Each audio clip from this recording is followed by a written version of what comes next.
2019 most popular സിംഗറിനുള്ള award എനിക്കാണ് കിട്ടിയത്. കാഴ്ച പരിമിതി ഒരു പരിമിതിയല്ല, മറിച്ച് ഒരു വെല്ലുവിളിയായി ആയിട്ടാണ് എല്ലാവരും ഏറ്റെടുക്കുന്നത്. അതുകൊണ്ട് ഇവരെന്താണ്, നിങ്ങളെല്ലാരും ക്ഷീണിച്ചോ? ഇല്ലേ? എന്താ ക്ഷീണിക്കാത്ത? അപ്പോ ബാക്കി 4 പേര് ഇവിടെ സംസാരിച്ചു കഴിഞ്ഞു. ഇപ്പൊ ഞാൻ എന്തേലും പറയണോ? പാട്ട് മതി. പാട്ടും വേണം. ഓക്കെ. സത്യത്തില് പിന്നെ ആദ്യമായിട്ട് ഇവിടെ വരാൻ കഴിഞ്ഞതിൽ ഒരുപാട് സന്തോഷം രേഖപ്പെടുത്തുകയാണ്. ഇവിടെ നമ്മുടെ ഫറൂഖ് കോളേജിൽ പഠിച്ചിരുന്ന നിസാം എൻ്റെ സുഹൃത്താണ്. പിന്നെ ബിഷർ സാറുണ്ട്. ഒരുപാട് സന്തോഷമുണ്ട് ഇങ്ങനൊരു വേദിയിൽ നിങ്ങളുമായിട്ട് സംവദിക്കാൻ സാധിച്ചതിൽ എന്നുള്ളത് ആണ്. ഫസ്റ്റ് ഓഫ് ഓൾ നമ്മൾ എന്താണ് പരിമിതി എന്ന് പറയുമ്പോൾ എന്താ നിങ്ങൾക്കൊക്കെ തോന്നുന്നത്? പരിമിതി എന്ന് പറയുമ്പോൾ നിങ്ങളുടെ അഭിപ്രായത്തിലൊക്കെ എന്താ പരിമിതി? ഒരു കാര്യം ചെയ്യാനുള്ള തടസ്സങ്ങൾ, അതാണ് പരിമിതി.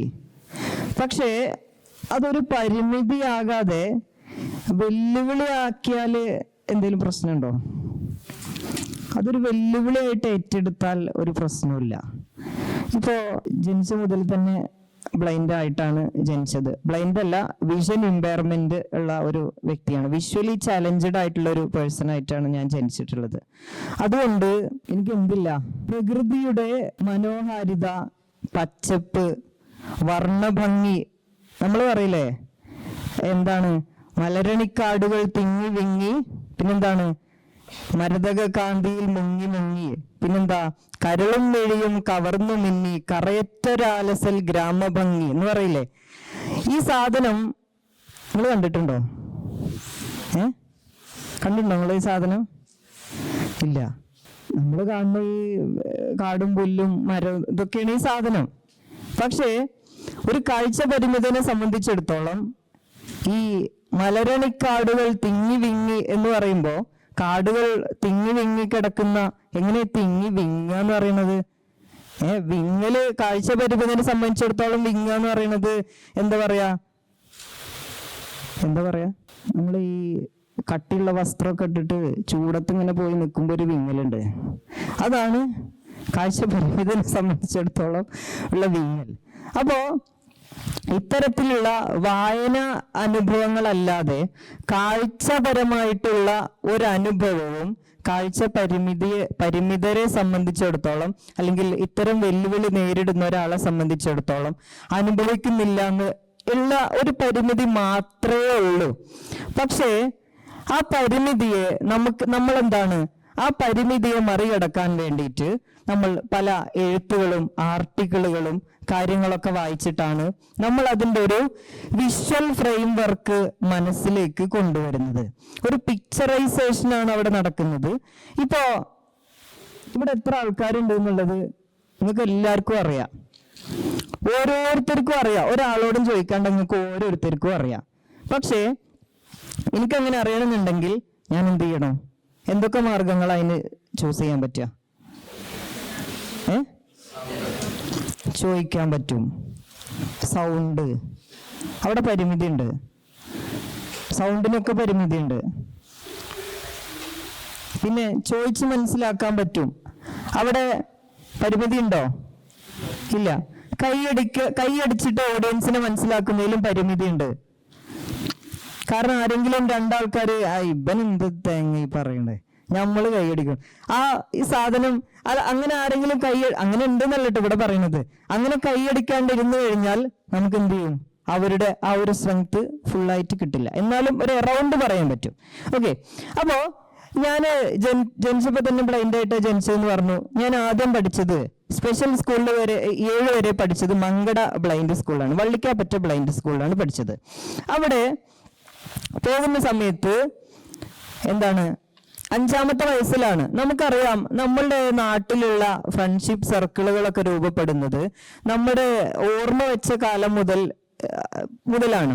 അപ്പൊ ഈ 5-ാമത്തെ വയസ്സിലൊക്കെ നാട് വിടുക അല്ല കേട്ടോ, ഹോസ്റ്റലൈസ്ഡ് ആവുക എന്ന് പറയുമ്പോ അത് പിന്നെ ഇപ്പോ എനിക്കതില് എന്തുകൊണ്ടോ ഒരു ചെറിയൊരു പ്രശ്നം തോന്നുന്നുണ്ട്. കാരണം എന്താ അറിയോ, എന്തുകൊണ്ട് ഹോസ്റ്റലിലാക്കി എന്നുള്ള ഈ ഒരു ചോദ്യത്തിന് നമ്മൾ കുറച്ചും കൂടി ഡെവലപ്ഡ് ആയി, അത് അല്ലെങ്കിൽ കുറച്ചും കൂടെ പിന്നെ സെൽഫ് ഡിപ്പെൻഡന്റ് ആയി പിന്നെ വർക്ക് ചെയ്യാൻ പറ്റി എന്നുള്ളതിലപ്പുറത്തേക്ക് നമ്മുടെ നാടുമായിട്ട് നമുക്കൊരു ഒരു കണക്ഷൻ അല്ലെങ്കിൽ ഒരു കോണ്ടാക്ട്സ് ഇല്ലാതാക്കാൻ ഒരുപക്ഷെ ഈ ഹോസ്റ്റലൈസ്ഡ് സാധനം നമുക്കൊക്കെ വന്നിട്ട്, ഈ ഹോസ്റ്റലൈസ്ഡ് എല്ലാ ഹോസ്റ്റലും ഇങ്ങനെയല്ല കേട്ടോ, ചെറുപ്പം മുതലേ കുട്ടികളെ ഹോസ്റ്റലാക്കുന്നതിനെ കുറിച്ചാണ് പറയുന്നത്. അപ്പോ 5-ാം വയസ്സ് മുതൽ ഞാൻ ഹോസ്റ്റലൈസ്ഡ് ആയി. പക്ഷെ എന്റെ പാരന്റ്സ് ഭയങ്കര സങ്കടമൊക്കെ ഉണ്ടായിരുന്നു. എന്റെ ഉമ്മ എന്താണ് ഇങ്ങനെ പറയാറുണ്ട്, എന്റെ വീട് കാളികാവില, അങ്ങക്ക് അറിയാലോ അല്ലേ? അറിയില്ലേ? അറിയാത്ത ആരെങ്കിലും ഉണ്ടോ? ഇല്ല. അപ്പൊ ആഷിഖ് കാളികാവ് ആദ്യമായിട്ട് എന്റെ ഇൻസ്റ്റഗ്രാം ഐഡിനോട് എനിക്ക് ഇപ്പോഴാട്ടോ അഭിമാനം തോന്നുന്നതേ. കാരണം ഇവിടെ വന്നപ്പോഴാണ് ഇരുട്ടിന്റെ രാജകുമാരൻ, പ്രിൻസസ് ഓഫ് ഡാർക്ക്നെസ് എന്നുള്ള ഈ ഒരു ടാഗ് ലൈൻ എനിക്ക് കിട്ടിയത്. അപ്പൊ അതിന് എന്തായാലും ഈ ഒരു ഇൻസ്റ്റിറ്റ്യൂഷനോട് അതിനുള്ള നന്ദി പറയാണ്. കാരണം എന്തുകൊണ്ടാ ഇരുട്ടിന്റെ രാജകുമാരൻ എന്നുള്ള പേര് ഞാൻ ഇട്ടത് നിങ്ങൾ ആലോചിച്ചിട്ടുണ്ടോ? അതിന് ചിന്തിച്ചിട്ടുണ്ടോ നിങ്ങള്? ഇരുട്ട് എന്ന് പറഞ്ഞാൽ ഒരു നെഗറ്റീവ് സാധനമാണോ? സാധാരണഗതിയിൽ നിങ്ങൾക്ക് ഇരുട്ട് നെഗറ്റീവ് സാധന. നിങ്ങൾക്ക് കണ്ണടച്ച് കണ്ട് ഇവിടെ എന്തെങ്കിലും ചെയ്യാൻ പറ്റുമോ? ഈ ഹാളിൽ ഫുള്ളായിട്ട് നിങ്ങൾക്ക് ഓടി നടക്കാൻ പറ്റുമോ? പക്ഷെ എനിക്ക് പറ്റും. അപ്പോ പണ്ടൊക്കെ ഞങ്ങളെ പിന്നെ 2-ാം ക്ലാസ്സിലൊക്കെ പഠിക്കുന്ന സമയത്ത് ടീച്ചറും സ്കൂളിൽ പഠിക്കുന്ന സമയത്ത് എന്താ ഹോംവർക്ക് ചെയ്യാതെ വന്നത്, അപ്പോ ടീച്ചറോട് പറഞ്ഞു, ടീച്ചറെ കറണ്ട് ഇല്ലായിരുന്നു, അത് നീ കറണ്ട് ഉണ്ടായി നീ ചെയ്യുമോന്ന് ചോദിച്ചു. അപ്പൊ അങ്ങനെ കറണ്ട് ഇല്ലായിരുന്നു, അത് സാധാരണ പറയുന്ന ഒരു കാര്യമാണ്. പക്ഷെ നമുക്കറിയാം, നമുക്ക് കാണാത്ത പല സാധനങ്ങളും നമ്മൾ മനസ്സിലാക്കുന്ന സങ്കല്പങ്ങളിലൂടെയാണ്. അപ്പൊ സങ്കല്പങ്ങൾ എന്ന് പറയുമ്പോൾ ഒരു വിഷ്വൽ ഇമേജ് നമുക്ക് ഇങ്ങോട്ട് വരേണ്ടതുണ്ട്. ഇപ്പൊ ഈ ഒരു ഫ്ലോറിൽ ഇവിടെ ഇട്ടിരിക്കുന്ന മാറ്റ് എനിക്ക് മനസ്സിലാവും. അപ്പൊ അതുകൊണ്ട് എന്താണ്, നമ്മൾ അനുഭവിക്കാത്ത ഒരു കാര്യം, ഇപ്പോ കാഴ്ച ഇല്ലാത്ത ഒരാളോട് വന്നിട്ടേ ഒരാൾ പറയാ ഈ എന്താ പറയാ എന്തെങ്കിലും ഒരു കാര്യം, ഇപ്പോ പച്ച എന്ന് പറഞ്ഞാൽ എന്താന്ന് വെച്ചാ പച്ച, അതല്ലെങ്കിൽ പച്ചപ്പ് എന്ന് പറഞ്ഞാൽ നിന്റെ ഒരു കൺസെപ്റ്റില് പച്ച എന്താന്ന് വെച്ചു. അപ്പൊ ഞാൻ അയാളോട് ചോദിച്ചു വെള്ള എന്താന്ന് വെച്ചു. അപ്പൊ പറഞ്ഞു വെള്ള എന്ന് പറഞ്ഞാൽ വെള്ള, അതുപോലെ പച്ച എന്ന് പറഞ്ഞാൽ പച്ചയാണ്. മനസ്സിലായില്ലേ? അപ്പൊ ഈ പച്ചനും വെള്ളനും വേർതിരിക്കണ എന്താണ്? ഈ പച്ചയും വെള്ളയൊക്കെ എന്ന് പറഞ്ഞാല് നമ്മുടെ കണ്ണില് ഈ ഓരോരോ വസ്തുക്കളിൽ പ്രകാശം തട്ടിയിട്ട് കണ്ണിലൂടെ ബ്രെയിനിലേക്ക് എത്തുമ്പോഴാണ് അതിന്റെ ഒരു ഞാൻ മനസ്സിലാക്കിയ കാര്യമായിട്ട് പറഞ്ഞു, തെറ്റുണ്ടെങ്കിൽ ക്ഷമിക്കണേ. അപ്പോ ഓരോരോ വസ്തുവിൽ വ്യത്യസ്തങ്ങളായിട്ടുള്ള വസ്തുവിൽ പ്രകാശകിരണങ്ങൾ തട്ടിയിട്ട് അത് നമ്മുടെ കണ്ണിലൂടെ നമ്മുടെ ബ്രെയിനിലേക്ക് എത്തുമ്പോൾ അവിടെ വരുന്ന മാറ്റത്തിനനുസരിച്ചാണ് നമുക്ക് എന്തുണ്ടാവുന്നത്, കളർ സെൻസ് ഉണ്ടാവുന്നത്. അപ്പോ ഈ കളർ എന്നെ സംബന്ധിച്ചിടത്തോളം ഞാൻ ടോട്ടലി ബ്ലൈൻഡ് ആണ്.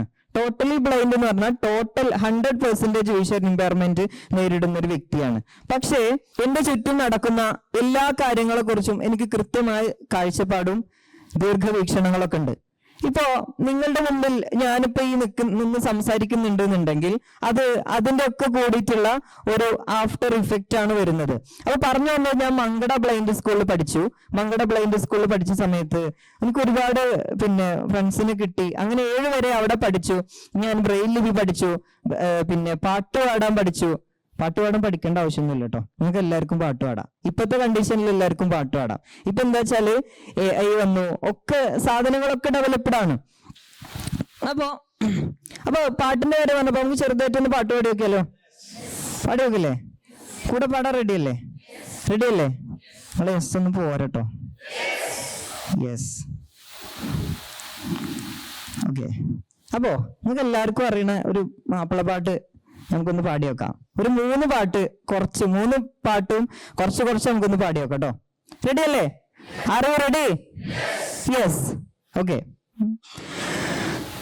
കുടമുല്ല ചിരിയുള്ള കുയിലിന്റെ സ്വരമുള്ള പുതു മണവാട്ടി നിന്റെ അരിമുല്ലക്കിനവിലയഴകേറും പുതുമരൻ ഇത വരുന്നേ പെണ്ണേ, ഇത വരുന്നേ കുടമുല്ലച്ചിരിയുള്ള കോയിലിന്റെ സ്വരമുള്ള പുതുപുതു മണവാട്ടി നിന്റെ അരിമുല്ലക്കിനാവിലെ അഴകേറും പുതുമരൻ ഇത വരുന്നേ പെണ്ണേ ഇത വരുന്നേ. ചെഞ്ചോര ചുണ്ടിണയുണ്ട് നല്ല മൊഞ്ചുള്ള താമരച്ചണ്ട്, ചെഞ്ചോര ചുണ്ടിണയുണ്ട് നല്ല മൊഞ്ചുള്ള താമരച്ചണ്ട്. ബദറത്ത പെണ്ണിന്റെ കൽബിൽ റബ്ബ് കുതിരത്തൊളിപ്പിച്ചു ചേലിൽ, കസവണിഞ്ഞ തങ്കിനക്കൾ പൂക്കളെ വിരിഞ്ഞു, കാറകന്ന മാനസത്തിൽ അമ്പിളി തെളിഞ്ഞു. പടവാള് മിഴിയുള്ളോള് പഞ്ചാര മൊഴിയുള്ളോള് പദപൊന്നും ചിരിയുള്ള പൂങ്കനിത്തേവി പെണ്ണ് സൈനബാവീവി.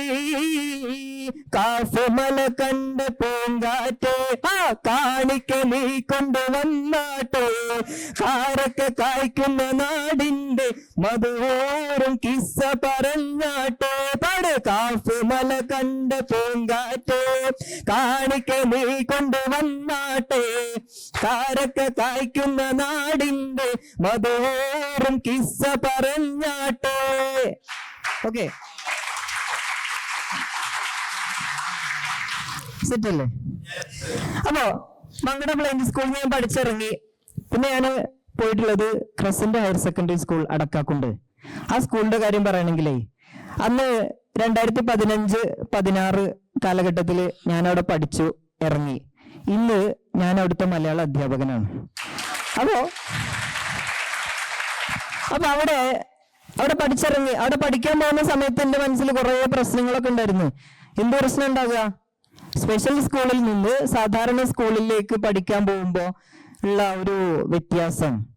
അപ്പോ പിന്നെ പലപ്പോഴും കാഴ്ച പരിമിതി ഒരു പ്രശ്നമായിട്ട് അപ്പോഴൊന്നും തോന്നിയിട്ടില്ല കേട്ടോ. കാരണം എന്താ, നമുക്ക് സാധാരണക്കാർക്കിടയിൽ നമുക്കൊരു നിലയും വിലയൊക്കെ ഉണ്ട്. കാരണം എന്താ വെച്ചാല് എന്റെ സ്കൂളിൽ ഒരു പ്രത്യേകത ഉണ്ട്. ആദ്യമായിട്ടും അവസാനമായിട്ടും ആകെ ഒരു ബ്ലൈൻഡേ പഠിച്ചിട്ടുള്ളൂ, അത് ഞാനായിരുന്നു. ആ ഒരു ഭാഗ്യം എനിക്ക് കിട്ടിയിട്ടുണ്ട്. അപ്പോ അവിടെ ഞാന് പഠിച്ചു 8-9 SLC ഒക്കെ പഠിച്ചു. SLCക്ക് എന്ത് കിട്ടി? SLCക്ക് എനിക്ക് എത്ര പ്ലസ് ഉണ്ടാവും എന്ന് നേരത്തെ ഇവിടെ ആരോ ചോദിച്ചിരുന്നു. അപ്പോ അല്ലേ? അപ്പോ ആ ചോദ്യം ഞങ്ങളോട് ചോദിക്കണില്ല. പകരം ഞാൻ പറയണ്, ഞാൻ SLCക്ക് 8 A+, ഒരു A, ഒരു B+ കൊണ്ട് പാസ്സായി. 93% മാർക്കുണ്ട്. അപ്പോ ഇവിടെയൊക്കെ പഠിക്കാൻ വേണ്ടിയിട്ട് എനിക്ക് യാതൊരു ബുദ്ധിമുട്ടും നേരിട്ടുണ്ടായിരുന്നില്ല. പക്ഷെ സമൂഹത്തിൽ ഇറങ്ങുന്ന സമയത്തെ അപ്പോഴൊക്കെ ഒരു സ്റ്റുഡന്റ് ആണ്. ഏകദേശം 9ാം ക്ലാസ്സിൽ എത്തിയ സമയത്താണ് ഞാൻ എന്ത് ചെയ്തത്, ഒറ്റയ്ക്ക് ട്രാവൽ ചെയ്യാൻ തുടങ്ങിയത്. ഒറ്റയ്ക്ക് ട്രാവൽ ചെയ്യാൻ തുടങ്ങുമ്പോൾ നമ്മുടെ മുമ്പിൽ കുറേ വിഷയങ്ങൾ വേറെ വരാണ്ട്. കാരണം ബസ്സില് ഞാൻ ചെയ്യാത്തൊരു കാര്യം കേട്ടോ, ഞാൻ ബ്ലൈൻഡ് ആയിട്ടുള്ള ആൾക്കാർ കൊണ്ടുനടക്കണ ഈ ഒരു സ്റ്റിക്ക് ഉണ്ടല്ലോ, വൈറ്റ് കെയിൻ എന്നാണ് പറയാ. ആ വൈറ്റ് കെയിനൊന്നും ഞാൻ കൈ കൊണ്ടടക്കലില്ല. അതെന്റെ ഒരു ഡിമെറിറ്റ് ആണ്, എനിക്ക് തന്നെ അറിയാം. പക്ഷെ എന്താന്നറിയില്ല, എനിക്കത് എന്തോ ഒരു പ്രശ്നമാണ്. അപ്പോ അത് കൊണ്ടടക്കാറില്ല. പിന്നെ നമ്മള് സമൂഹത്തിൽ ഇറങ്ങുന്ന സമയത്ത് നമുക്ക്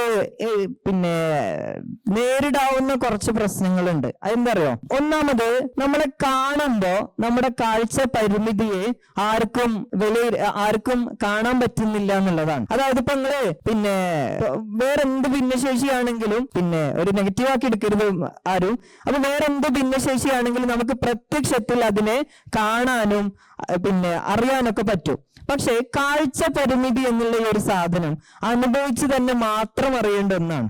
അനുഭവിച്ച് തന്നെ മാത്രം അറിയേണ്ട ഒരു വസ്തുതയാണത്. അപ്പോ അങ്ങനെ 8ാം ക്ലാസ്സിൽ 8, 9, 10 അവിടെ പഠിച്ചു. +1, +2 ഹ്യൂമാനിറ്റീസ് എടുത്ത് അവിടെ പഠിച്ചു. വീണ്ടും അവിടെ തന്നെയാണ് പഠിച്ചത്. അങ്ങനെ 8, 9, 10 +1, +2 5 വർഷം ഞാൻ അവിടെ പഠിച്ചിട്ടുണ്ട്. അപ്പൊ അത് കഴിഞ്ഞ ശേഷം ഞാൻ ഡിഗ്രിക്കാണ് പോയത്. ഇപ്പോഴൊന്നും എനിക്ക് അറിയില്ല കേട്ടോ, ഞാൻ എങ്ങോട്ടായി പോണതെന്ന് ഒരു പിടുത്തമില്ല. നിങ്ങൾക്ക് അറിയോ നിങ്ങൾ എങ്ങോട്ടാ പോണത്? ഇല്ല, ഉണ്ടോ? കൃത്യമായിട്ടുള്ളൊരു എയിം എന്തെങ്കിലും ഉണ്ടോ നിങ്ങൾക്ക്? കൃത്യമായിട്ടുള്ളൊരു എയിം ഉണ്ടാക്കിയാലും നമ്മൾ അവിടെ ചെന്നിട്ടാണോ ചാടുക? അല്ല. എല്ലാവരും പറഞ്ഞു പ്ലസ് ടു കഴിഞ്ഞില്ലേ, നീ ഡിഗ്രി മ്യൂസിക് എടുത്തളാ. മ്യൂസിക് എടുത്തളാ. നിങ്ങൾക്ക് അങ്ങനെ തോന്നിയോ? ഞാൻ ഡിഗ്രി മ്യൂസിക് എടുത്ത ആളാണ് നിങ്ങൾക്ക് തോന്നിയിട്ടുണ്ടോ? കാണുമ്പോ ഫസ്റ്റ് ടൈം നിങ്ങൾക്ക് ഉണ്ടാവൂലേ? ഇല്ല. ഓക്കെ, നല്ല കാര്യം, താങ്ക് യു. അപ്പോ പാട്ട് പാടുന്ന ആൾക്കാരൊക്കെ BA മ്യൂസിക് എടുക്കുക. അപ്പൊ എന്നോട് പറഞ്ഞു BA മ്യൂസിക് എടുക്കുക. ഇപ്പോഴും എന്നോട് ആൾക്കാർ പറയാം, ഞാനെന്ന് എന്നോട് പറഞ്ഞതല്ലേ BA മ്യൂസിക് എടുത്ത് പഠിച്ചോ. അത് പഠിച്ചിക്കണമെങ്കിൽ പിന്നെ ഏതെങ്കിലും ഒരു സ്കൂളിൽ ടീച്ചറായി കയറി, മ്യൂസിക് ടീച്ചറായിട്ട് കയറിയിരുന്നു. പക്ഷെ അന്ന് ആ പറഞ്ഞതിനോട് ഇന്നാണ് എനിക്ക് ഉത്തരം കൊടുക്കാൻ പറ്റിയത്. കാരണം എന്താ അറിയോ, ഞാൻ ഡിഗ്രിക്ക് BA മലയാളം എടുത്ത് പഠിച്ചു. ഫറൂഖ് കോളേജിലാണ് പഠിച്ചത്. പ്രശസ്തമായിട്ടുള്ള കോളേജാണ്. ഫറൂഖ് കോളേജിൽ എത്തിയപ്പോൾ എന്റെ ലൈഫിൽ 2 ടേണിംഗ് പോയിന്റ് ഉണ്ടായത്. ഒന്നെന്താ അറിയോ, ഫറൂഖ് കോളേജ് പഠിച്ച ആൾക്കാർക്കൊക്കെ അറിയുണ്ടാവും. ഫറൂഖ് കോളേജിൽ ഏറ്റവും വലിയൊരു ഇവന്റ് ആണ് സിംഗർ ഓഫ് ദി ക്യാമ്പസ് എന്ന് പറയും. കേട്ടിട്ടുണ്ടോ? സിംഗർ ഓഫ് ദി ക്യാമ്പസിൽ 2019 മോസ്റ്റ് പോപ്പുലർ സിംഗറിനുള്ള അവാർഡ് എനിക്കാ കിട്ടിയത്. അപ്പോ most popular singer of the ക്യാമ്പസിനുള്ള അവാർഡ് കിട്ടിയ ആ പാട്ട് ഞാനൊന്ന് ഓർക്കും. രണ്ടുപേരും പാടട്ടെ? ഓക്കെ, ഒരു മെലഡിയാണ്. അത് എത്രത്തോളം പിന്നെ മനോഹരാക്കാൻ പറ്റും എന്നുള്ളതിന്റെ മാക്സിമം ഞാൻ അത് ചെയ്യും. ഒറിജിനൽ പാട്ടിനെയും ഇതിനെയും കൂടെ കമ്പയർ നിങ്ങൾ ചെയ്യരുത്. കാരണം ഒറിജിനൽ പാട്ടിനെ ഞാൻ എന്ത് ചെയ്യും, ഇന്റേതായിട്ടുള്ള രീതിയിൽ ഒന്ന് കേടെടുത്തി നന്നാക്കും. മനസ്സിലായില്ലേ? കേടെടുത്തി നന്നാക്കും. അതേ പാട്ടിനെ ഒന്ന് കേടെടുത്തു, എന്നിട്ടാണ് പിന്നെ ഒന്ന് നന്നാക്കുക. അത് നന്നാക്കുമ്പോ ചിലപ്പോ ചില പ്രശ്നങ്ങളൊക്കെ ഉണ്ടാവും. അപ്പൊ അതൊക്കെ നിങ്ങൾ അത് പൊറുക്കുക, അല്ലേ? അങ്ങനല്ലേ? ഓക്കെ, അപ്പൊ നമുക്ക് ആ പാട്ടൊന്ന് പാടാം. 2019 സിംഗർ ഓഫ് ദി ക്യാമ്പസിൽ ആഷിഖ് കാളികാവ്, പ്രശസ്ത സിംഗറും മലയാള അധ്യാപകനുമായിട്ടുള്ള ആഷിഖ് കാളികാവ് പാട്ട് പാടാം. ഓക്കെ.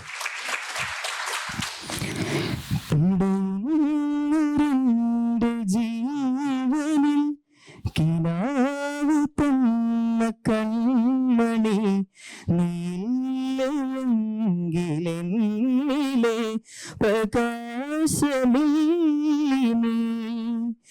മിഴിനീര് പെയ്ത മാറിയിൽ കെടാതെ കാത്ത പുഞ്ചിരി നീ എന്നൊരാ പ്രതീക്ഷയിൽ എരിഞ്ഞ പൊൻതിരി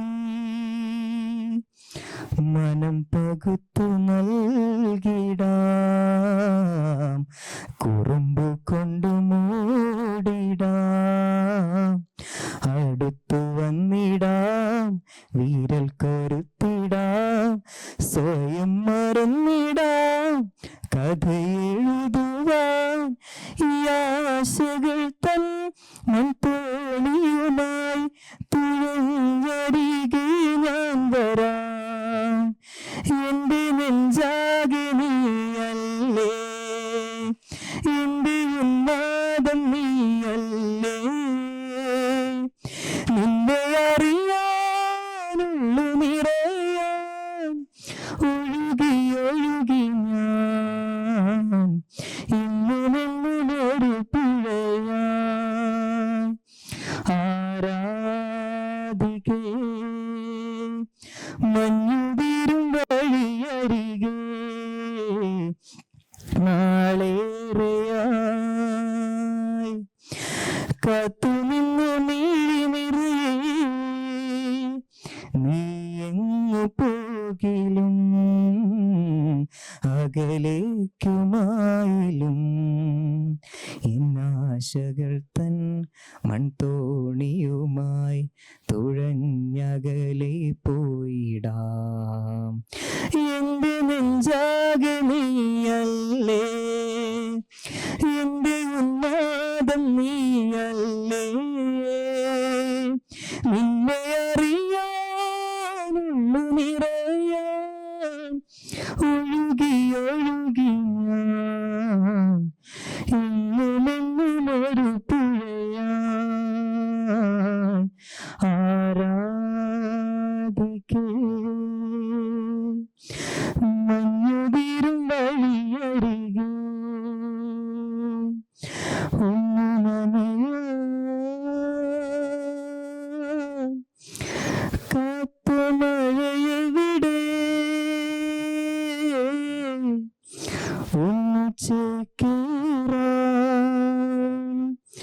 തേടി വന്ന കൂടെ വീട്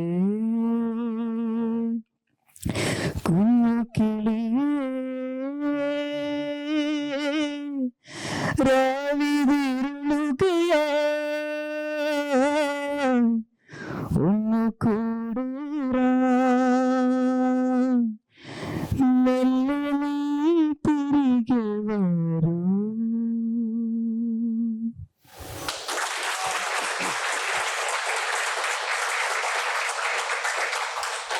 പാട്ടിഷ്ടായോ? ഓക്കെ. അപ്പൊ ഇതുപോലെ ഞാൻ എന്ത് ചെയ്യും, എല്ലാ പാട്ടുകളും എന്റേതായിട്ടുള്ള രീതിയിൽ നന്നാക്കിയിട്ട് കേടുവരുത്തിയിട്ട് നന്നാക്കൂ. മനസ്സിലായില്ലേ? അതിൽ പെട്ട കുറെ സംഗതികളും അതും ഇതൊക്കെ അതിൽ വന്നിട്ടുണ്ടാവും. മനസ്സിലായി? അപ്പൊ അങ്ങനെ ഡിഗ്രി നിങ്ങൾക്ക് പോരടിക്കണ്ടോ? ഓക്കെ. ഡിഗ്രി കഴിഞ്ഞു. ഡിഗ്രി ഫറൂഖ് കോളേജില് പിന്നെ പഠിച്ച് പാസ്സായി. അത്യാവശ്യം സപ്ലിയും കാര്യങ്ങളൊക്കെ ഉണ്ടായിരുന്നു കേട്ടോ, വേറെ കാര്യം. എനിക്ക് 4th സെമ്മില് അല്ല 5th സെമ്മില് 4 സപ്ലി ഉണ്ടായിരുന്നു. 5 വിഷയത്തിൽ 4 സപ്ലി ഉണ്ടായിരുന്നു. മനസ്സിലായില്ലേ? അപ്പൊ അതൊന്നല്ല ഇപ്പൊ ഇവിടുത്തെ വിഷയം ഒന്നല്ല. അപ്പോ അത് പിന്നെ അങ്ങനെ അങ്ങോട്ട് പോയി. പിന്നെ ഡിഗ്രി കഴിഞ്ഞപ്പോ ഡിഗ്രി BA മ്യൂസിക് എടുക്കാൻ പറഞ്ഞ ആൾക്കാര് പിന്നെ ഡിഗ്രി ഞാൻ BA മലയാളം എടുത്ത് പഠിച്ചു. മലയാളം എന്ന് പറയുമ്പോ ഞാൻ വിചാരിച്ചെന്താ, നമ്മളീ പറയണൊക്കെയാണ്. നമ്മളീ പറയുന്നതല്ല മലയാളം, നമ്മളീ പറയുന്നതാണ് മലയാളം എന്നുള്ളതാണ്. എന്താ നമ്മളും തമ്മിലുള്ള വ്യത്യാസം?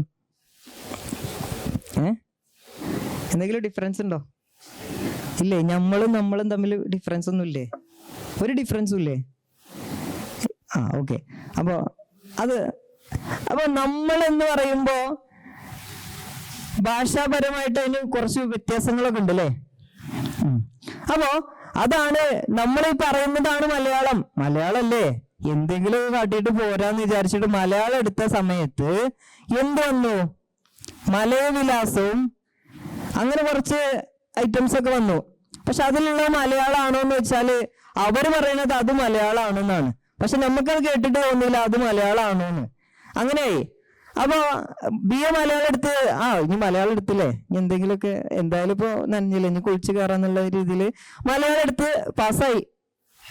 5th സെമ്മില് വ്യാകരണവും ഗദ്യസാഹിത്യവും അങ്ങനെ പിന്നെ കുറെ സാധനങ്ങളൊക്കെ പഠിച്ച് എന്തായാലും പാസ്സായി. ഞാൻ പഠിച്ചിട്ടൊന്നുമില്ല കേട്ടോ, എന്നാലും പാസ്സായിക്കണം. അപ്പോ പിന്നെയാണ് ഞാൻ എന്ത് ചെയ്തിട്ടുള്ളത്, എന്റെ ലൈഫില് ഒരു കൊറോണ ബാച്ചില്ലേ, കൊറോണ സമയത്ത് 2020 അപ്പൊ ഫറൂഖ് കോളേജിൽ ഞാൻ പഠിച്ച സമയത്തുള്ള 2 ടേണിംഗ് പോയിന്റിൽ ഒന്ന് പറഞ്ഞില്ലേ, ഇനി രണ്ടാമത്തെ ഞാൻ പറഞ്ഞിട്ടുണ്ടോ? ഇല്ല. രണ്ടാമത്തെ ടേണിംഗ് പോയിന്റ് ആണ് ഫ്ലവേഴ്സിലെ കോമഡി ഉത്സവത്തിൽ പോയത്. കോമഡി ഉത്സവത്തില് 2019 അല്ലെങ്കിൽ 2019 എന്റെ തന്നെ ക്ലാസ്മേറ്റ് ആയിട്ടുള്ള ഒരു സുഹൃത്താണ് എന്നെ അതിൽ കൊണ്ടുപോയത്. അപ്പൊ അതിലും എത്തിപ്പെടാൻ പറ്റി മിഥുൻ ചേട്ടൻ, അതുപോലെ ഷാജോൺ, ഇവരൊക്കെ നേരിട്ട് കാണാൻ പറ്റി എന്നുള്ളതാണ്. അപ്പൊ ഫറൂഖ് കോളേജിൽ വന്നിട്ട് പിന്നെയുള്ളൊരു കാര്യം എന്ന് വെച്ചാല് പിന്നെ അതിനിടക്കാണ് കൊറോണ വന്നത്. കൊറോണ വന്ന സമയത്ത് എന്തായാലും എല്ലാവരും വീട്ടിലായി. ഓൺലൈൻ ക്ലാസ്, പിന്നെ ക്ലാസ്സുകളൊക്കെ ഓൺലൈനിലായി. ക്ലാസ്സുകള് ഒക്കെ പിന്നെ ഓൺലൈനിലായി. ഞങ്ങളെ 2nd സെമസ്റ്ററിന്റെ കാലഘട്ടത്തിലായിരുന്നു ഉണ്ടായിരുന്നത്. ക്ലാസ്സുകളൊക്കെ ഓൺലൈൻ ആയപ്പോഴേ ഞാൻ എന്തായി, ഒറ്റ ഓൺലൈൻ ക്ലാസ്സിൽ ഞാൻ കയറിയില്ല. അപ്പൊ എന്താ, അറ്റൻഡൻസ് ഷോർട്ടേജ് വന്നു. പിന്നെ അറ്റൻഡൻസ് ഒന്നും ഷോർട്ടേജ് വന്നില്ല. കാരണം അറ്റൻഡൻസ് എന്താ അറിയോ, ഗൂഗിൾ മീറ്റില് പിന്നെ ഓൺലൈൻ ക്ലാസ്, നിങ്ങൾ ആരെങ്കിലും ഓൺലൈൻ ക്ലാസ് കയറിയിട്ടുണ്ടോ? ഉണ്ടല്ലേ? ഗൂഗിൾ മീറ്റിലേ എല്ലാരും ടീച്ചേഴ്സ് ഒക്കെ കയറി. നിങ്ങൾക്ക് എന്റെ സംസാരം ഇതായിട്ട് തോന്നുന്നുണ്ടോ? ഉണ്ടെങ്കിൽ പറയണം കേട്ടോ. ഓക്കെ, എന്തെന്നെ സംസാരിച്ച പോരെ? ഓക്കെ. അപ്പൊ ഗൂഗിൾ മീറ്റിൽ ഇങ്ങനെ ക്ലാസ് തുടങ്ങി. ഗൂഗിൾ മീറ്റ് ഓരോ ക്ലാസ് വരുമ്പോഴും ഫസ്റ്റ് എന്റെ ഇമെയിൽ ID പിന്നെ മുഹമ്മദ് ആഷിഖ് ഒഫീഷ്യൽ എന്നാണ്. ഫസ്റ്റ് ആള് ഞാൻ കയറും. ക്ലാസ്സില് മൊത്തം എത്ര പിന്നെ 50 കുട്ടികളോ അത്രയൊക്കെ കുട്ടികളുണ്ട്. അപ്പൊ 50 കുട്ടികളും കയറി കഴിഞ്ഞാലേ പിന്നെന്ത് ചെയ്യും, അറ്റൻഡൻസ് ഞാൻ ഓൾറെഡി പിന്നെ രജിസ്റ്റർ നമ്പർ അവിടെ ടൈപ്പ് ചെയ്തിടും മെസ്സേജില്. പിന്നെന്ത് ചെയ്യും, ഗൂഗിൾ മീറ്റിന്റെ സ്ക്രീനെല്ലാം സൂക്ഷിച്ച് നോക്കിക്കൊണ്ടിരിക്കുന്ന ഒരാൾക്ക് കുറച്ച് കഴിയുമ്പോൾ ഒരു മെസ്സേജ് പോകും, മുഹമ്മദ് ആഷിഖ് ഒഫീഷ്യൽ ലെഫ്റ്റ്. മനസ്സിലായില്ലേ? അപ്പോ അങ്ങനെ ആയിരുന്നു. ഓൺലൈൻ ക്ലാസ്സിൽ പങ്കെടുത്തില്ല. പിന്നെ അതിനൊരു പേരുണ്ട്, എന്താണ് മാഷ്? റേഞ്ച് പ്രശ്നമാണ്. റേഞ്ച് ഇല്ലാത്തതുകൊണ്ടാണ് ഓൺലൈൻ ക്ലാസ്സിൽ പങ്കെടുക്കാത്തത്. അതുകൊണ്ട് സെക്കൻഡ് സെമസ്റ്ററിലും 4 സപ്ലിമെന്ററി വന്നു. അപ്പൊ അങ്ങനെ ഞാൻ അത്ര വലിയ പഠിപ്പിച്ചിട്ടൊന്നല്ല, നിങ്ങൾ ഈ പറയുന്ന പോലെ വലിയ പിന്നെ ഐറ്റംസ് ഒന്നും എൻ്റെ കയ്യിലില്ല. പക്ഷേ എൻ്റെ ഹൈലൈറ്റ് എന്ന് പറഞ്ഞാല് എൻ്റെ വോക്കലാണ്, എൻ്റെ വോയിസ് ആണ് എൻ്റെ ഹൈലൈറ്റ്. നിങ്ങൾ പിന്നെ ഇൻസ്റ്റാഗ്രാമിൽ ചിലരൊക്കെ കണ്ടിട്ടുണ്ടാവും എൻ്റെ ID അല്ലേ? ഫോളോ ചെയ്യുന്നുണ്ടോ? ഉണ്ടല്ലേ? അപ്പൊ അതില് ഇപ്പൊ ഞാൻ പാട്ടുകളൊന്നും പോസ്റ്റ് ചെയ്യാറില്ല. എന്തായാലും അതാണ് എൻ്റെ ഒഫീഷ്യൽ ID. അപ്പോ അതിനകത്ത് കൊറോണ സമയത്ത് ഞാൻ ഓൺലൈൻ ക്ലാസ്സിൽ മാറിയല്ലോ. പിന്നെ എനിക്ക് എന്താ ചെയ്യാൻ പറ്റുക? ഒന്ന് ചെയ്യാൻ പറ്റുക ഞാൻ പറഞ്ഞുതരാം, കടന്നുറങ്ങുക, ഫുഡ് കഴിക്കുക.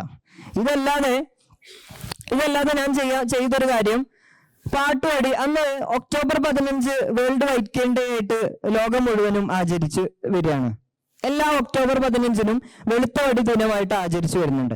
അന്ന് ഒക്ടോബർ 15-ന്റെ സെലിബ്രേഷൻ ഒക്കെ നടന്നിട്ടുള്ള ഓൺലൈനിലാണ്. അപ്പൊ മങ്കട ബ്ലൈൻഡ് സ്കൂളിലാണ് ഞാൻ പഠിച്ചത് എന്ന് പറഞ്ഞു. മങ്കട ബ്ലൈൻഡ് സ്കൂളിലെ ഓൺലൈൻ സെലിബ്രേഷന്റെ പിന്നെ പ്രോഗ്രാമിന് വേണ്ടിയിട്ട് ഞാനൊരു പാട്ട് പാടിയിട്ട് വീഡിയോ എടുത്ത് കൊടുത്തിരുന്നു.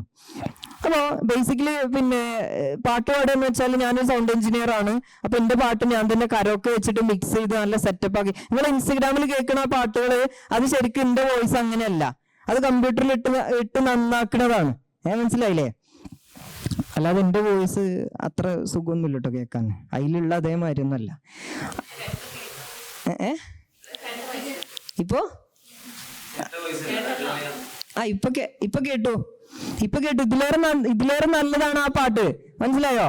അതില് നമ്മള് സ്റ്റുഡിയോയില് ചെയ്യുന്ന അതുപോലെ പെർഫെക്ഷനോട് കൂടി എല്ലാ പിഴവുകളും മാറ്റി തിരുത്തിക്കൊണ്ടാണ് അത് ചെയ്യാൻ പറ്റുന്നത്.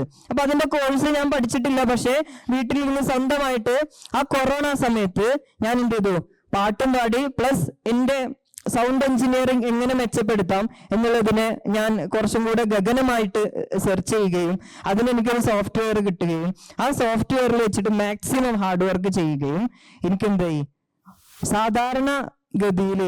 സാധാരണ ഒരു സ്റ്റുഡിയോ സൗണ്ട് എഞ്ചിനീയർ ഒന്നും അല്ല കേട്ടോ, മൂപ്പര് പ്രൊഫഷണലായിട്ട് പഠിച്ച ആൾക്കാരാണ്. പക്ഷേ എനിക്ക് എന്ത് പറ്റി, അതുപോലെ ചെയ്യാൻ പറ്റിയില്ലെങ്കിലും അതിന്റെ ഏകദേശം ധാരണ എനിക്ക് കിട്ടിയിട്ടുണ്ടായിരുന്നു. ഒരു പാട്ട് ഞാൻ പാടി, ബിഗ് ബ്രദർ എന്ന് പറഞ്ഞ സിനിമയിലെ ഒരുദിനം എന്ന് പറഞ്ഞ പാട്ട് പാടിയിട്ടാണ് ഞാൻ വൈറലായത്. ഏകദേശം ഒരു 1.5 ലക്ഷത്തോളം വ്യൂസ് എനിക്ക് അതിന് കിട്ടിയിട്ടുണ്ട്. എന്റെ യൂട്യൂബ് ചാനലിൽ നിന്ന് തന്നെ 1.5 ലക്ഷത്തോളം വ്യൂസ്. കാരണം കൊറോണ ഇല്ല, അപ്പൊ ഇതിങ്ങനെ എല്ലാവരും ഇരുന്ന് കാണില്ലേ. പിന്നെ അത് കഴിഞ്ഞിട്ടാണ് പല പ്രമുഖരായിട്ടുള്ള മ്യൂസിക് ഡയറക്ടർമാരും ഫിലിം ഇൻഡസ്ട്രിയിൽ വർക്ക് ചെയ്യുന്ന ആളുകളൊക്കെ എന്റെ ആ ഒരു സോങ് എടുത്തിട്ട് റീപോസ്റ്റ് ചെയ്യാൻ തുടങ്ങിയതും അതുമായിട്ട് ബന്ധപ്പെട്ട് കുറെ ആളുകൾ എന്നെ കോണ്ടാക്ട് ചെയ്യുകയും ഖത്തറിന്ന്, അതുപോലെ മഹാരാഷ്ട്രയിൽ നിന്ന്, ഓസ്ട്രേലിയയിൽ നിന്ന് ഒരുപാട് ആളുകൾ ആ പാട്ട് കേട്ടിട്ട് കോണ്ടാക്ട് ചെയ്യുകയും അതുമായിട്ട് ബന്ധപ്പെട്ട് 2 ആൽബങ്ങൾ എനിക്ക് സ്വന്തമായിട്ട് പാടാൻ പറ്റിയിട്ടുണ്ട്. പാലക്കാടുള്ള ഒരു മ്യൂസിക് ഡയറക്ടർ മുരളി അപ്പാടത്ത് എന്ന് പറയുന്ന അദ്ദേഹത്തിന്റെ 2 പാട്ടുകൾ എനിക്ക് പാടാൻ പറ്റിയിട്ടുണ്ട്. അപ്പൊ അതുകൊണ്ട് ഇത്രയും പാട്ടുകളൊക്കെ പാടിയ സമയത്തെ അങ്ങനെ അത് വൈറലായി ഇങ്ങനെ വരുന്ന സമയത്ത് എനിക്ക് തോന്നുകയാണ്, എന്തുകൊണ്ട് എനിക്ക് എന്റെ പേരിൽ ഒരു ആൽബം ചെയ്തുകൂടാ, എന്തുകൊണ്ട് എന്റെ പേരിലൊരു വർക്ക് എനിക്ക് ചെയ്തുകൂടാ എന്നുള്ള ഒരു കൺസെപ്റ്റ് വരികയും ഞാൻ എന്ത് ചെയ്തു, ഞങ്ങളെ തൊട്ടയൽ നാട്ടിലുള്ള ഒരു എഴുത്തുകാരനെയും മ്യൂസിക് ഡയറക്ടറെയും കണ്ടു. ആ എഴുത്തുകാരനോട് ഞാൻ പറഞ്ഞു, കാഴ്ച പരിമിതിയുള്ള ഒരു വ്യക്തി ഈ ലോകത്തെയും പ്രകൃതിയുടെയും വർണ്ണമനോഹരമായിട്ട് സൃഷ്ടിച്ചു വെച്ച ഈ പ്രപഞ്ചത്തിന്റെ ഭംഗി കാഴ്ച പരിമിതിയുള്ള ഒരാളുടെ സങ്കല്പത്തിൽ നിന്നുകൊണ്ട് അദ്ദേഹം നോക്കിക്കാണുന്ന ഒരു കാഴ്ചപ്പാടിൽ ഒരു പാട്ട് എഴുതി തരുമെന്ന് ചോദിച്ചു. അങ്ങനെ പാട്ട് എഴുതി തരുമെന്ന് ചോദിച്ച സമയത്ത് അത് പാട്ട് എഴുതി. അകതാരിനറയിൽ ഞാൻ ഒരുക്കിയ കിതാബിൽ ഈ ദുനിയാവിൻ നിറങ്ങൾ ഞാൻ കിനാവ് കണ്ട് എന്ന് മനോഹരമായിട്ടുള്ള വരികൾ അദ്ദേഹം എനിക്ക് എഴുതി തന്നു. പിന്നീട് ഞാനത് ട്യൂൺ ചെയ്യാനായിട്ട് കൊടുത്തു. അപ്പൊ എന്തായി, ഈ അകതാരിനറയിൽ ഞാൻ ഒരുക്കിയ എന്നുള്ള വരികൾ ഇങ്ങനെയായി. അകതാരിനറയിൽ ഞാൻ ഒരുക്കിയ കിതാബിൽ ഈ ദുനിയാവിൻ നിറങ്ങൾ ഞാൻ കിനാവ് കണ്ട് എൻ്റെ അകക്കണ്ണിൽ അതിൻ ശോഭ തെളിയുന്നുണ്ട്, അകക്കണ്ണിൽ അതിൻ ശോഭ തെളിയുന്നുണ്ട്. ഇങ്ങനെയായി ആ പാട്ട്. അപ്പോ ഈ പാട്ട് ഇങ്ങനെ വരികൾ എഴുതിയ സമയത്ത് ഈ പാട്ടില് എല്ലാ ഭാഗങ്ങളും ഉൾക്കൊള്ളണം എന്നുള്ളത് എൻ്റെ ഒരു നിർബന്ധമായിരുന്നു. അതായത് കിഴക്കിന്റെ വിരിമാറിൽ, അതിന്റെ അടുത്ത വരി വരുന്നത് ഇങ്ങനെയാ, കിഴക്കൻ, നിങ്ങൾക്ക് പുറടിക്കുണ്ടോ? ഇല്ല. കിഴക്കിന്റെ വിരിമാറിൽ ഉഷസിൻ പൊൻകിരണങ്ങൾ, കിഴക്കിന്റെ വിരിമാറിൽ ഉഷസിൻ പൊൻകിരണങ്ങൾ എന്നൊക്കെ പറഞ്ഞിട്ടാണ് അടുത്ത വരി തുടങ്ങുന്നത്. പക്ഷെ അതൊന്നും അല്ലാതെ ചെറുപ്പകാലത്തുള്ള കുറച്ച് സാധനങ്ങളും കൂടി ഇതിൽ ഉൾപ്പെടുത്തണം എന്ന് പറഞ്ഞു. കുറച്ചും കൂടി ടച്ചിങ് ആയിട്ടുള്ള ഒരു സാധനം വരണം എന്ന് പറഞ്ഞു. അപ്പൊ അതിന് വേണ്ടിട്ട് അടുത്ത വരി എഴുതി, പകലിന്റെ നിറമെന്തെന്നറിയുവാനൊരിക്കൽ ഞാൻ പടിവാതിൽ അരികിൽ ചെന്നിരുന്ന നേരം പരിഭവം പറഞ്ഞെന്നെ കവിളിൽ ചേർത്തണച്ചാരോ കഥനത്തിൻ പടവിലായി നടന്നാകുന്നു റബ്ബിൻ വിധിയെന്ന പരമാർത്ഥം തിരിച്ചറിഞ്ഞു. ഇപ്പോ ഇവിടെ ആ ഒരു പാട്ടാണ് ഞാൻ എഴുതിയത്. അതിൽ കൂടുതൽ നിങ്ങൾക്ക് കേൾക്കാൻ പറ്റും. യൂട്യൂബ് ചാനല് ആ പാട്ട് അപ്ലോഡ് ചെയ്തിട്ടുണ്ട്. നിലാപ്പടവുകൾ എന്ന് പറഞ്ഞ പേരിൽ അപ്ലോഡ് ചെയ്തിട്ടുണ്ട്. ആ പാട്ട് പാടിയ സമയത്ത് എനിക്കൊന്ന് ബുള്ളറ്റ് ഓടിക്കണം എന്ന ഒരാഗ്രഹം തോന്നി. അപ്പൊ ഞാൻ ബുള്ളറ്റ് ഓടിക്കണം. അപ്പോ ഇതിന്റെ പ്രൊഡക്ഷൻ വർക്ക് നടക്കുമ്പോ ആളുകൾ ഞാൻ ചോദിക്കുന്നുണ്ട്, എടാ സാധാ വണ്ടി പോരെ, ബുള്ളറ്റ് എന്തിനാ? അല്ല, ബുള്ളറ്റ് ആകുമ്പോ ഒരു മെനല്ലേ? ബുള്ളറ്റ് ആകുമ്പോ എവിടെ കൊണ്ടുപോയാൽ ഒരു ഇതല്ലേ അല്ലേ? ആണോ? അതെ. ആ ബുള്ളറ്റ് ഓടിക്കാൻ വേണ്ടിയിട്ട് ഞാൻ ബുള്ളറ്റിൽ ഇങ്ങനെ കയറി. ബുള്ളറ്റ് ഓടിക്കാന്ന് വെച്ചാല് നിങ്ങൾക്ക് അറിയാം, ബ്ലൈൻഡ് ആയിട്ടുള്ള ഒരാൾക്ക് വണ്ടി ഓടിക്കാൻ പറ്റൂല എന്നുള്ളത്. അപ്പോ ഞാൻ എന്ത് ചെയ്തു, ഇത് ഫുള്ളായിട്ട് എന്റെ വർക്ക് തന്നെയാണ്.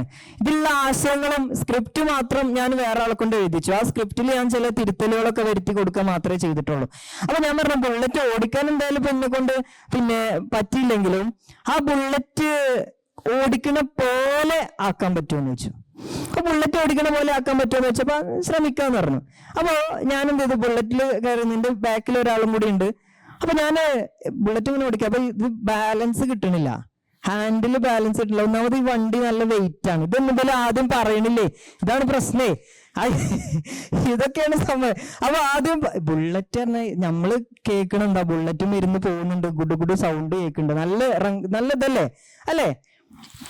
അപ്പൊ അങ്ങനെ ഇവരിതൊന്നും പറയണില്ല. അപ്പൊ ഇതിന് ഇരുന്നപ്പോഴാണ് ഇതിന്റെ ഒരു സ്ഥിതി എന്താന്നുള്ളത് മനസ്സിലായത്. അപ്പൊ അങ്ങനെ ഞാൻ ആലോചിച്ചു, നമുക്കേ ബുള്ളറ്റ് ഞാൻ ഓടിക്കണില്ല, ഞാൻ ഇങ്ങനെ പിടിക്ക, അല്ലാതെ കുറച്ചൊന്നും ഇങ്ങോട്ട് പുറത്തുനിന്ന് ആരെങ്കിലും ഒന്ന് നീക്കി തരാൻ പറ്റുമോ? അങ്ങനെ കുറച്ച് ദൂരം ഇങ്ങോട്ട് തള്ളി തരാൻ പറ്റുമോ എന്ന് ചോദിച്ചു. അപ്പൊ ആൾക്കാർ ചോദിച്ചു, എന്നിട്ട് എങ്ങനെ ഇത് ഡ്രൈവ് ചെയ്യണ പോലെ ആക്കാൻ ഉദ്ദേശിക്കണെന്ന്. ഞാൻ പറഞ്ഞു, ഈ തള്ളി കൊണ്ടുപോണ ഈ ഒരു ഷോട്ട് ഉണ്ടല്ലോ, ഇത് കുറച്ച് ദൂരം അങ്ങോട്ട് എടുക്കുക, എന്നിട്ട് എന്ത് ചെയ്യാ, ഇതന്നെ ഫെയ്ഡ് ഔട്ട് ചെയ്തിട്ട് അപ്പുറത്ത് കൊണ്ടുപോയി പേസ്റ്റ് ചെയ്തിട്ട് അതാണ്ട് സ്ലോ മോഷൻ ആക്കിയാൽ മതി എന്നോട് പറഞ്ഞു കൊടുത്തു. അപ്പൊ കാര്യങ്ങളൊക്കെ ആയി. അപ്പൊ എന്താ, ഞാൻ ബുള്ളറ്റ് ഓടിച്ചു. ഇതാരോടും പറയണ്ട കേട്ടോ, ഈ കഥ ആരോടും പറയരുത്. അപ്പൊ അങ്ങനെ ബുള്ളറ്റ് ഓടിക്കാനുള്ള ഒരു അവസരം എനിക്ക് കിട്ടിയിട്ടുണ്ടായിരുന്നു. അപ്പൊ അങ്ങനെ ഇരിക്കുമ്പോഴാണ് ആ ഒരു ആൽബം പുറത്തിറങ്ങിയപ്പോ എന്റെ മനസ്സിലുള്ള വലിയൊരു ആഗ്രഹം പൂർത്തീകരിക്കുകയാണ്. കുറെ കാലം മുമ്പുള്ള ഒരു ആഗ്രഹം, സ്വന്തമായിട്ടൊരു പാട്ട് പാടണം, അങ്ങനെ ചെയ്യണം, ഇത് എന്നൊക്കെ. അപ്പോ ഞാൻ സംസാരം നീണ്ടു പോകുന്നുണ്ട് എന്ന് അറിയാം, പക്ഷെ ഞാൻ ചുരുക്കമാണ് കുറച്ചും കൂടി പറഞ്ഞിട്ട് കേട്ടോ. എങ്ങനെ? ഓക്കെ. അപ്പോ അങ്ങനെ ആ ഒരു ആൽബം പുറത്തിറങ്ങി. ഇതൊക്കെ ഈ കൊറോണന്റെ ഈ ഒരു സമയത്താണ് നടക്കുന്നത്. അങ്ങനെ ഡിഗ്രി കഴിഞ്ഞപ്പോ ഞാൻ എന്ത് ചെയ്തു, സൗണ്ട് എഞ്ചിനീയറിംഗ് കുറച്ചും കൂടെ പഠിച്ചു. കമ്പ്യൂട്ടറിന്റെ ഒരു BCA കോഴ്സ് ചെയ്തു. ബേസിക് കമ്പ്യൂട്ടർ ആപ്ലിക്കേഷൻ എന്ന് പറഞ്ഞ കോഴ്സ് ചെയ്തു. അതോടൊപ്പം തന്നെ ഡാറ്റ എൻട്രി ആൻഡ് ഓപ്പറേഷൻ എന്ന് പറഞ്ഞ കേരള ഗവൺമെന്റ് ഒരു കോഴ്സും ചെയ്തിട്ടുണ്ട്. അതിന്റെ രണ്ടിന്റെ സർട്ടിഫിക്കറ്റ് കയ്യിലുണ്ട് ഇപ്പൊ. അപ്പോ കമ്പ്യൂട്ടർ എന്ന് പറയുന്നത് നമുക്കറിയാം, അതൊക്കെ കൈകാര്യം ചെയ്യാൻ ബ്ലൈൻഡിന് പറ്റൂട്ടോ. ബ്ലൈൻഡിന് പറ്റാത്തതായിട്ട് എന്ത് മാത്രമേ ഉള്ളൂ അറിയോ? ബ്ലൈൻഡിന് പറ്റാത്തതായിട്ട് എന്ത് മാത്രമേ ഉള്ളൂ എന്ന് വെച്ചാൽ, കിണറ്റിൽ ഇറങ്ങാൻ ബ്ലൈൻഡിന് പറ്റൂല. മനസ്സിലായില്ലേ? ബാക്കിയുള്ള ഒട്ടുമിക്ക കാര്യങ്ങളും നമുക്ക് കാഴ്ച പരിമിതി എന്ന ഈ ഒരു പരിമിതി കാണുക എന്നുള്ളതല്ലാത്ത എല്ലാ സാഹചര്യങ്ങളും എല്ലാ സംവിധാനങ്ങളും ഉപയോഗിക്കാനുള്ള ഇന്ന് ടെക്നോളജി എല്ലാം ഉണ്ട്. പക്ഷെ അത് ഉപയോഗപ്പെടുത്തണമെന്ന് മാത്രം. പിന്നെ അപ്പോ ഡിഗ്രി കഴിഞ്ഞു, ഞാൻ ഒരു വർഷം ബ്രേക്ക് എടുത്തു. അത് കഴിഞ്ഞിട്ടാണ് ഞാൻ ബി.എഡിലേക്ക് പോകുന്നത്. സത്യം ഞാൻ പറയട്ടെ, ഞാൻ B Ed Calicut university teacher education centre Manjeri സെന്ററിലാണ് ഞാൻ ബി.എഡ് പഠിക്കുന്നത്. എന്റെ ക്ലാസ്സിന് ഒരു പ്രത്യേകത ഉണ്ട്. എന്താ അറിയോ? ടോട്ടൽ 53 കുട്ടികളാണ്. എത്ര? 53 അല്ല, 53 കുട്ടികള്. മനസ്സിലായില്ലേ? 53 കുട്ടികളിലേ ഞാൻ മാത്രമുള്ള ആൺകുട്ടി, ബാക്കിയുള്ളവരൊക്കെ പെൺകുട്ടികളാണ്. പെൺകുട്ടികൾ 52 പെൺകുട്ടികൾ അല്ലേ? മനസ്സിലായില്ലേ? അപ്പൊ അങ്ങനെ അത്തരത്തിലുള്ള ഒരു കോളേജ് ക്യാമ്പസിലാണ് ഞാനിപ്പോ പഠിച്ചുകൊണ്ടിരിക്കുന്നത്. അപ്പൊ അങ്ങനെ പിന്നെ ബി.എഡിലൊക്കെ ചെന്നു, അടിപൊളിയായി. ഇന്ന് ഞാൻ എൻ്റെ സ്കൂളില് അധ്യാപക പരിശീലനം ചെയ്തുകൊണ്ടിരിക്കുമ്പോ എന്റെ മനസ്സിലൂടെ ഒരു ചിന്ത ഇങ്ങനെ കടന്നു പോവുകയാണ്. കാരണം ലോകത്തുള്ള എല്ലാ തരം കഴിവുകളുള്ള ആൾക്കാരും എല്ലാ ആൾക്കാർക്കും ഒരു ടീച്ചർ വേണം, ഇല്ലേ? ശരിയല്ലേ പറഞ്ഞത്? എല്ലാ ആൾക്കാർക്കും നമ്മളിങ്ങനെ പറയല്ലോ ഡോക്ടറാണെന്ന് പറയും, പിന്നെ MBBS ഒക്കെ കിട്ടി ഫ്ലെക്സ് ഒക്കെ വരും, പിന്നെ റോട്ടിലും അങ്ങാടിയിലും ഫ്ലെക്സ് വരും, അപ്പൊ ഡോക്ടറാണ്. ഈ ഡോക്ടറെ ആരാ ഉണ്ടാക്കിയത്? ടീച്ചേഴ്സ്. ഡോക്ടറെ പഠിപ്പിക്കണമെങ്കിൽ ഒരു ടീച്ചർ വേണം. അദ്ദേഹം ഒരു സ്കൂളിൽ ചെറുപ്പത്തിൽ പഠിച്ചിട്ടുണ്ടാവും ഒരു ടീച്ചറിന്റെ കീഴിൽ. IAS officer, IFS officer, civil സർവീസിന്റെ ഉയർന്ന തലങ്ങളിൽ വർക്ക് ചെയ്യുന്ന ആളുകൾ, അല്ലെങ്കിൽ IT മേഖലയിൽ വർക്ക് ചെയ്യുന്ന ആളുകൾ, എല്ലാ മേഖലയിലും എന്തുണ്ട്? ഒരു ടീച്ചറിന്റെ കയ്യൊപ്പുണ്ട്. അപ്പോ ആസ് എ ടീച്ചർ എന്നുള്ള രീതിയിൽ ഞാൻ ഭയങ്കരമായിട്ട് അഭിമാനിക്കുന്ന ഒരു മുഹൂർത്തമാണ് ഇപ്പോ എൻ്റെ ജീവിതത്തിൽ കടന്നു പോകുന്നത്. കാരണം ഒരു അധ്യാപകൻ എന്ന് പറയുമ്പോൾ ബിഷർ സാറ് ഇവിടെ നേരത്തെ സൂചിപ്പിച്ച പോലെ തന്നെ കാഴ്ചയുള്ള കണ്ണുകളിലേക്ക് വെളിച്ചം പകരുന്ന ഒരു അധ്യാപകനാവാൻ സാധിച്ചതിൽ എനിക്ക് ഒരുപാട് അഭിമാനവും സന്തോഷമുണ്ട്. കാരണം എന്താ അറിയോ, നമ്മള് എല്ലാരും വിചാരിക്കും ബി.എഡ് എന്താ കുറെ വർക്കും പിന്നെ ചാർട്ടൊക്കെ തൂക്കി പിടിച്ചുകൊണ്ട് കുറെ നടക്കുക, എന്താ ഇതിലൊക്കെ അർത്ഥം. പക്ഷെ ആ നടത്തത്തിൽ അതിലുള്ളത്, അതിന്റെ ഉള്ളിൽ എന്തുണ്ട്? ഒരു അധ്യാപകൻ എന്ന് പറയുന്ന ഒരു വേഷം, ഒരു മനുഷ്യൻ അവിടെ ഉണ്ട്. ഈ അധ്യാപകൻ എന്ന് പറഞ്ഞാൽ ഒരു ചില്ലറ പണിയൊന്നല്ല കേട്ടത്. ഒരു അധ്യാപകനാവുക എന്ന് പറയുമ്പോ ഒരു തലമുറയെ ഒരുമിച്ച് വാർത്തെടുക്കുന്ന, ഇപ്പോ 7 വർഷം ഒരു സ്കൂളിൽ പഠിപ്പിച്ച ഒരു അധ്യാപകൻ 7 തലമുറയാണ് വാർത്തെടുക്കുന്നത്. ശരിയല്ലേ? 7 തലമുറ. ആ 7 തലമുറയിൽ ഒരു ക്ലാസ്സിൽ 70 കുട്ടികളുണ്ട്.